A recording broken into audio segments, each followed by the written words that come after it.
Hey friends, thanks for joining me today for Corona Proofing Your Marriage.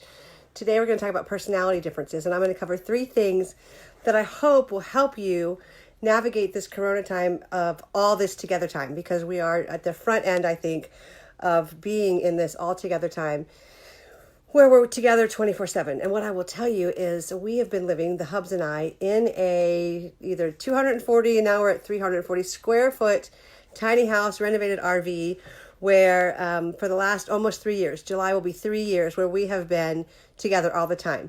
And I feel like we have learned a few things.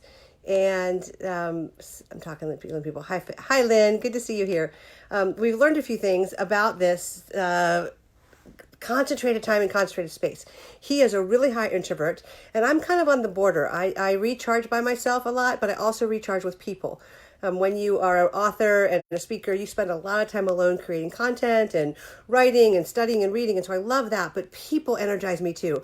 People tire him out. And so living together all the time, we've had to learn a few things about, how to navigate this, 24/7, 365 in this small space in our tiny home. So I think that will help give me some extra things to share with you, but also just working with couples for 25 years and high performers who are wrestling with how to deal with personality differences in the regular life, when you're together on the weekends or you're together in the evenings. Now you're together all the time and you're trying to figure out how to navigate work and kids and, hibernation or quarantine or whatever you want to call it. My sister calls it hibernation because they're up in the snowy area of Minnesota. So here's what I want to talk about. 3 things. First is introvert versus extrovert. And if you've seen my 2 posts, the last 2 posts, I talked about these things. Dear introvert or dear extrovert, your introvert needs to recharge being totally alone. And I remember when I learned this lesson that for an introvert to recharge, it is not alone time together. Where we're sitting on the sofa and being quiet, or we're going for a walk and being quiet and just not talking and interacting. No. For an introvert to recharge, they have to be alone, physically alone, because they are so aware of our energy or other people's energy that they're picking it up and they can't totally shut down and relax. And so I did that post where it just would really help for you to figure out, if you are an introvert or if you're married to an introvert, how to help them have total alone time. Hey, Anne, good to see you. Alone time away from you, away from kiddos, away from people. And I know that might be tough if you're in a small space, but it could be, as young moms, we used to hide in the bathroom. It could be a time in just a closet where they can be physically by themselves because they really, really need that physical space of being alone to recharge. So introverts, if you are married to an introvert, if you are doing life with introverted children even here, let them carve out time every single day to be physically alone so that they can let down their guard and recharge mentally, emotionally, spiritually. Having you anywhere near them, even if you're quiet, doesn't do it for them. And I remember when I learned that lesson, it shifted how I handled things with John and one of our kids who's a pretty high introvert, and allowed them to have space. So it may be that you need to go for a walk. You need to get out. Hey, Justin. You need to go and let them be in the space alone, okay? Take all the kids outside in the backyard. But it could be as simple as they need to hide in a closet and just have alone time, an hour or 2. Don't take it personally. What you will notice is over time they will get kind of glazed-eyed and they will not know what to do with you, and they'll be snippy and short because they are on their very last nerve and they haven't filled their cup. So that is something to know about the introverts in your life. Thanks, Justin. I think you're amazing too. Second, let's talk about if you are an extrovert. So one of the things I wrote in the last post is, hey, introverts, dear introverts, your extroverts are dying. They are going crazy with not enough stimulation. Even if they would go into an office, they would see people as they go in. They would see people as they, walk to the water cooler. All the different ways they would connect with people got a little bit of zzz to their energy, so that energy kind of increased. If you are the only person in their world, my guess is they're wearing you out with all of their words and all of their thoughts and all of their energy and all of their all. And so what I want to do here is we call it naming, but no shaming, about the differences in our personalities. If you are married to, stuck in a small space with, 24/7 with an extrovert, give them permission to find a way to meet their needs outside of you. Again, it's not personal. You do not have the energy to fill up an extrovert. They need time with other people, whether it's phone time, and I would say FaceTime. I recommended the app House Party the other day just to get on with people, just to connect. And they might need this for 15 minutes, 3, 4, 5, 6 times a day, because they are drained by this alone time. And there's no place to process their energies and their ideas and their thoughts and their running commentary in their head, which they're used to sharing with people all the time in work settings. And so if you are married to an extrovert, don't take it personally. Actually, you might say to them, okay, I'm just going to listen, but I'm not going to respond, and let them dump their box on you. Let them talk about all the things going through their head, and just listen and be there present to them. You don't have to reply. I promise. They just want a space to process their thoughts and their feelings. But also encourage them every day to connect with other friends and colleagues in this online world, in this online space, in this online forum, so they can get some of that energy filled, or they are going to exhaust you and drain you. And I guarantee your marriage will take a hit.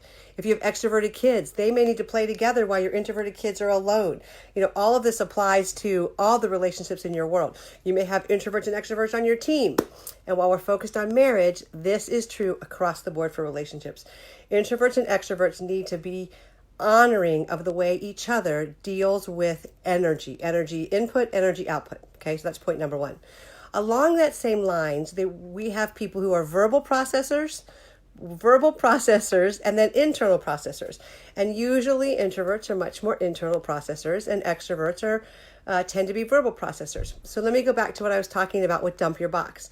Extroverts constantly have stuff going through their head. They're thinking about things, they're processing things, and they want to process out loud. They want to tell you their ideas about where you should buy more toilet paper, or what they think of this latest article, or this on the news, or your kids doing that, or there's thoughts and ideas about everything that that comes into their world, and they want to process it verbally. One of my clients said, oh my gosh, my husband is talking all the time. All the time he's got these things coming out, and I never realized how much he said out loud because I didn't spend all day with him. So, verbal processors make decisions by verbally discussing the thoughts in their head. I use this example when I teach and train at corporations and at events. If you think about a box, if you give a box of stuff to an external processor, they're going to dump their box. And then they're going to pick up everything in their box, and they're going to talk about it, and they're going to have thoughts about it, and they're going to change as they're talking, right? They're going to process out loud. And by the end, they're going to have 2 or 3 sentences that have come from all this talking about all the things in their box. And so you kind of have to listen through all the processing and then go, oh, okay. So in my box, I've got some great stuff, and these are my 3 thoughts about it, and going to move forward. But it came from all this talking. An internal processor is going to take their box and go away and slowly and quietly look at what's in their box and think about it and process it and chew their cud and kind of go round and round in their head until they come up with 3 or 4 sentences. And 2 or 3 days later, they may come to you and say, hey, these are the 2 or 3 sentences I have about what's in my box. And an external processor is going to be like, how on earth did you get there? I don't know. I just thought about it. Because internal processors are going to take it and do it on the inside. And so when you have that, now imagine you saying to your spouse, let's say that you're I'm the external processor in our family and my husband's the internal processor. So let me give an example. We were talking about something that came up on the news the other day about what's going on in Italy and the fact that there were 790 some deaths in one day, Saturday. And I was having all these thoughts and feelings about it. And I was telling him, and I was going on and on about, what we should do with government and what we should do with, who should be doing what. I had lots of opinions and thoughts about how this should be handled. And my husband just, we're on a walk and he's listening. And I was like, what do you think? And he was like, I'll think about it. And then he was quiet. And again, because I've done this for so long and we've been married for, almost 37 years, I kind of let it go at that. And he just kind of let all the stuff in my box sit in his hands and kind of be like, okay. Well, this morning as we were having coffee, he said to me, hey, I have some thoughts about that Italy thing. I really think that it would be smart for you to do a post or talk to our kids about the importance of the isolation based on what they're learning in Italy. Now, I can't do math, but, all day Saturday, all day Sunday, and to today, we hadn't mentioned this conversation at all. But it had all been going on back in his head here. And so then he told me today what he thought. Now, the importance of knowing that was I wasn't upset when he didn't talk about it with me when I was dumping my box. And today I knew to wait and that I'd eventually hear what he was thinking because he would come back to me. And so when you have that awareness in your relationship, you're not taking it personally that they're not engaging the way you want them to engage. And they're not feeling pressure to come up with words and thoughts and insights when they haven't had their internal processing time to actually come up with words and thoughts and insights. So that's a really important thing for you to know about this introvert extrovert kind of not conundrum, but differences. And honestly, folks, we were drawn to the person we married or that we're in relationship with or our significant other because they were different from us. We liked that they complimented us. I love that John could listen to all of my thoughts and feelings and hold on to them and carry them when we were falling in love and when we were first married. I only didn't like it when I wanted him to reply right now. And that's not honoring our differences. That's not honoring who he is. And so one of the ways you've got to corona-proof your marriage is to honor the differences in your personalities. They are going to come, what's this, a geyser, skyzering up into your relationship right now because you're together all the time. And so those personality differences that were fun quirks when you were falling in love, not so bad when you weren't together, but, a limited amount of time, are there all the time like nails on a chalkboard. And if you don't have a category to put them in, it is absolutely going to drive you crazy and could drive a wedge in your marriage. And so we don't want that. We want to honor, if you're an introvert and I'm an extrovert, we have different ways that we fill our energy cup. We have different ways we expend energy, okay? Second, we have different ways we process. Internally. So we have these options that are different, okay? And if you're a verbal processor, one of the things I tell my clients and myself is I'll say to John, hey, I just want to dump my box. And that's a clue to just listen, just kind of nod and smile. And so all the introverts, permission to just nod and smile as they dump their box. You don't have to engage, the pressure's off. But when you name that extroverts, then they're not feeling, oh my gosh, I'm supposed to say something here. Usually we'll be like, we'll end the conversation. I'll be like, let me know when you have some thoughts on that. I'd love to hear them when you're ready. And that just takes the tension and the pressure way down. And we have so much tension and pressure added on to normal life tension and pressure right now because of the coronavirus. So my third point real quick is this. We have different processing speeds.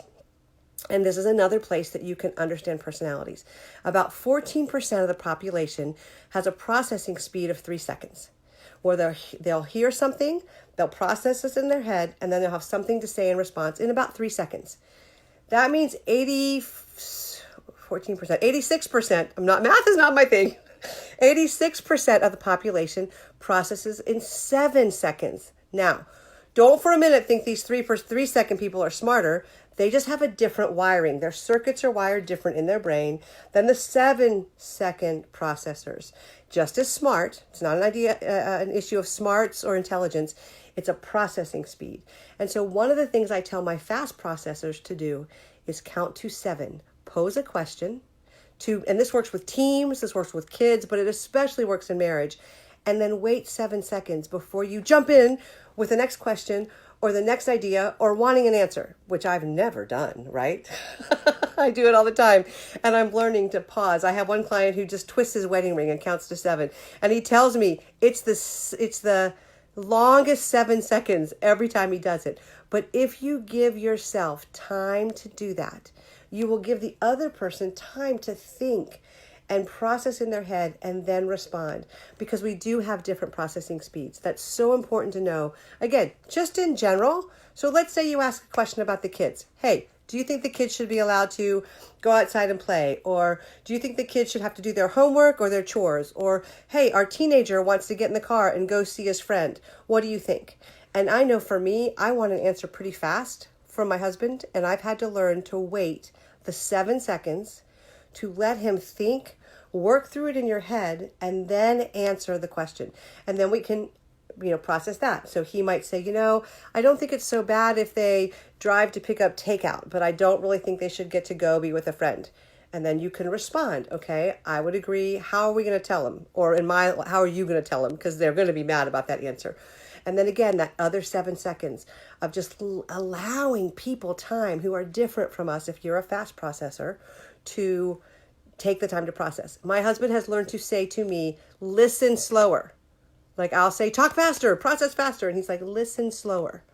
Slow your roll, honey, because I need some time. And when we know that, and we know our differences, when we know our personality differences, introverted versus extroverted, verbal versus nonverbal processing, speed of processing in a conversation in real time, we then can allow these these personality differences to help us connect and engage on a deeper level, as opposed to causing us to be more tense and more annoyed and, more anxious in this time of anxiety. So those are my 3 tips. I'm looking at some questions here. Jen asked, if your spouse and you different on reaction, faith versus fear, and being more optimistic. That is a huge one. It is too much for me to cover here. I will cover it tomorrow. That will be where I start with tomorrow, because that would be something we can dive in deeper. But off the top of my head, the very first thing I would say to you is we have to make space to listen to where our spouses are, even if they're in a way different place than us. We start good conversations by saying, help me understand what you're thinking and feeling. And we'll dive into that a little bit more tomorrow, Jen, at the same time. So I want to keep these short. I will be back on tomorrow at 9 Pacific time, 12 Eastern, to discuss the same things. Pop comment questions in the comments and I'll address them. And if you want to download my Sanity Savers, there's a 16 different Sanity Savers that you can print off, and you can post it on your fridge so you can stay sane in this chaos. And that is bit.ly, bit.ly/Susie,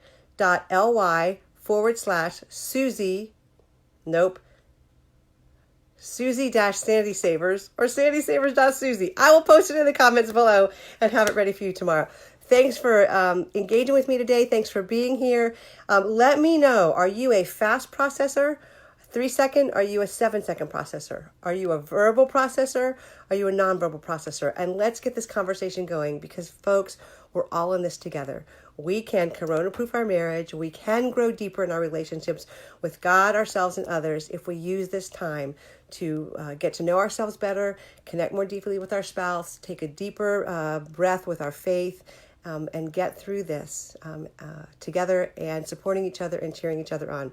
I'm here for you. I'm cheering you on, and I'll see you tomorrow.